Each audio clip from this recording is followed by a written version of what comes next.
안녕하십니까. 어쩌다 책입니다. 오늘 소개해드릴 책은 가시고기입니다. 지은이 조창인, 출판사는 밝은 세상입니다. 그럼 책을 보겠습니다. 아빠는 멍텅구리입니다. 나는 지금 멍텅구리 아빠를 보고 있답니다. 창밖에는 비가 옵니다. 부슬부슬. 비는 아침부터 내렸지요. 지금은 저녁 이후요.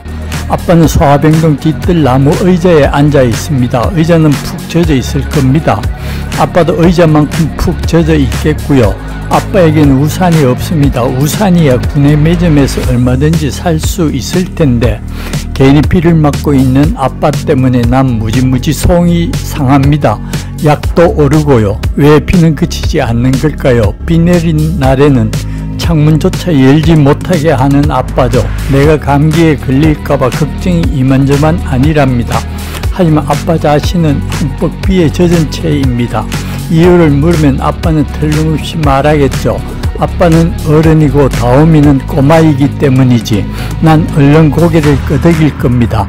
그렇다고 아빠의 말에 속아 넘어갈 만큼 멍청이가 아니랍니다.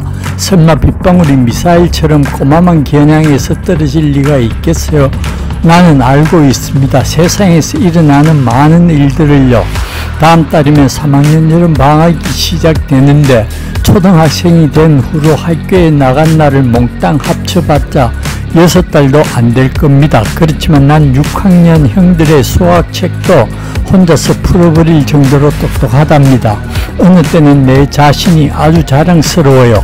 하지만 내놓고 자랑할 사람이 없어서 가끔은 억울하다는 생각이 듭니다. 기껏해야 아빠인데 아빠는 빙그레 웃으며 말하곤 하지요. 공부는 중요한 게 아니란다. 살아가는 걸 열이라고 한다면 그중 하나쯤밖에 안 되는 것이 공부지. 아빠한테 묻고 싶어요. 살아가는 것에 필요한 나머지 9수는 무엇이냐고요.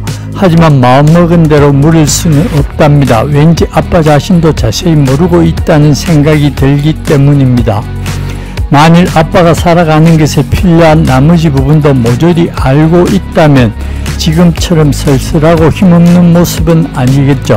아빠는 슬픈 겁니다. 슬퍼서 먼데 하늘을 바라보며 멍텅구리처럼 비를 맞고 있는 거겠지요.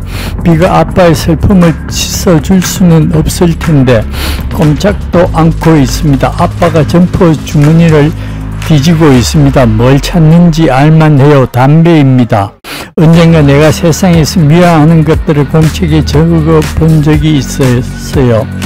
모두 25개였고 담배는 13번째를 차지했습니다. 아빠를 사랑해요. 그렇지만 담배 피우는 아빠는 싫습니다. 엄마는 담배 피우는 아빠한테 늘 짜증을 냈지요. 그래서 아빠는 담배를 끊어버렸고요. 그런데 내가 다시 입원하면서부터 담배를 또 피웁니다. 담배를 피우는 것과 끊는 것 모두 아빠가 알아서 할 일이긴 하지만 난 정말 못마땅합니다. 그렇다고 엄마처럼 짜증을 낼 수는 없어요. 사랑하는 사람을 위해서는 싫은 일도 참아낼 줄 알아야 한다고 아빠가 말한 적이 있습니다. 내가 세상에서 제일 사랑하는 사람이 아빠고 그러니까 아빠가 좋아하는 담배쯤은 참아야 한다고 생각해요. 물론 아빠가 내 옆에서 담배 연기를 뿜어낸 일은 없지만요. 우리가 아파트 20층에 살 때가 생각납니다. 아빠는 언제나 베란다로 통하는 유리문을 열고 나가 담배를 피우곤 했습니다. 엄마가 거실에서 담배 피우는 걸 금지시켰기 때문이죠. 베란다 난간에 기댄 채 담배를 피우는 아빠의 모습이 난 마음에 들지 않았어요. 저 밑에서 커다란 손가락 하나가 불쑥 올라와 아빠 다리를 훌쩍 낚아챌 것만 같았지요. 난간이 똑 부러지든지요. 나는 겁쟁이가 아닙니다. 겁쟁이라뇨. 의사 선생님들은 씩씩하다며 엄지손가락을 치켜 세우는걸요. 사실 우리 병실에서 나보다 주사든 약이든 잘 참아내는 아이는 없답니다. 그런데 높은 곳에서 아래를 내려다보면 그만 가슴이 콩알만하게 오므라듭니다. 나도 모르게 찔끔찔끔 오줌이 새어나올 것 같아요. 그네를 타거나 하다못해 미끄럼틀 위에 올라가는 것도 그래요.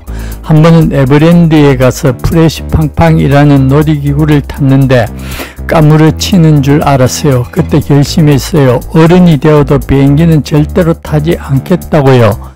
베란다에 서서 푸푸푸 담배 연기를 뿜어내던 우리 아빠. 그때 내가 정말 싫었던 것은 까마득히 높은 20층도 담배도 아니었을 거예요. 우산도 없이 비를 맞고 있는 지금의 아빠처럼 쓸쓸하고 힘없는 모습이었겠죠. 난 꼬맹이가 아닙니다. 그런데 아빠는요, 영락 없는 꼬맹이 취급이에요. 내 앞에 있을 때면 세상에서 제일 용감한 사람이 바로 아빠인 것처럼 행동합니다. 돌아서면 금방 지금 같은 모습으로 날 속상하게 만들 거면서요. 난 백혈병에 걸렸습니다. 아빠는 단 한 번도 무슨 병인지 내주지 않았지요. 앞으로도 그럴 게 뻔하고요.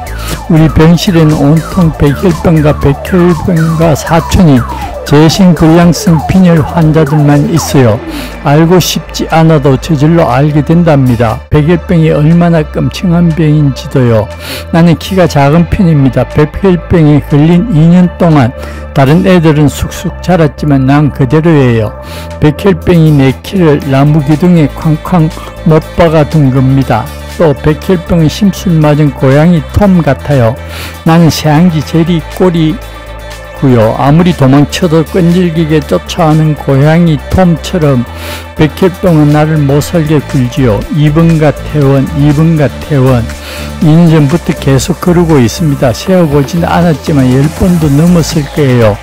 짧으면 일주일, 길면 2달씩. 그리고 오늘도 다시 입원한 지 한 달하고도 보름이 지났답니다.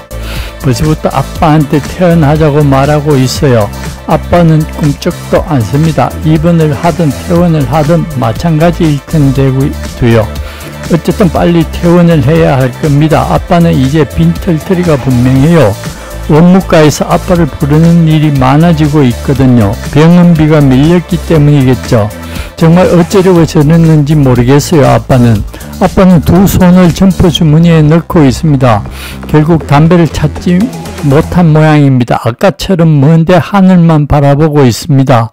낮고 짙은 구름이 가득 차 하늘입니다. 꼭 아빠의 가슴 속에 들어있는 슬픔처럼요. 난 아주 나쁜 아이입니다. 슬픈 아빠를 더 슬프게 만든 나쁜 아들 말입니다. 아무리 아프고 힘들어도 그런 말은 하지 말 걸 그랬어요. 난 어째서 이렇게 생각이 모자란 아이일까요? 하지만 어쩔 수 없었답니다. 저절로 쏟아지는 코피처럼 저절로 튀어나온 말이었거든요. 아빠에겐 미안하지만 그 말은 내 생각 그대로였어요.